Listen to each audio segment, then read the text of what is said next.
ام المومنین حضرت عائشہ صدیقہ رضی اللہ تعالی عنہا فرماتی ہیں کہ میں سحری کے وقت کچھ سی رہی تھی کہ اتنے میں سوئی گری اور چراغ بھی بجھ گیا۔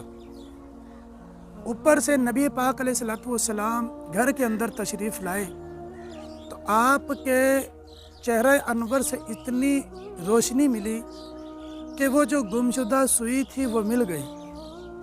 اور حضرت عائشہ صدیقہ رضی اللہ تعالیٰ عنہا عرض کرتی ہیں یا رسول اللہ صلی اللہ تعالیٰ علیہ وسلم، آپ بھی کتنے روشن انور ہیں۔ میرے آقا علیہ الصلوۃ والسلام نے فرمایا بدبخت ہے وہ انسان جو قیامت کے روز مجھے دیکھ نہ سکے گا۔ حضرت ام المومنین کرتی ہیں یا رسول اللہ صلی اللہ علیہ وسلم کون؟ فرمایا جو بخیل ہے۔ عرض کیا بخیل کون ہے؟ کہا جو مجھ پر میرا نام آئے تو مجھ پر درود پاک نہ پڑھے وہ بخیل ہے۔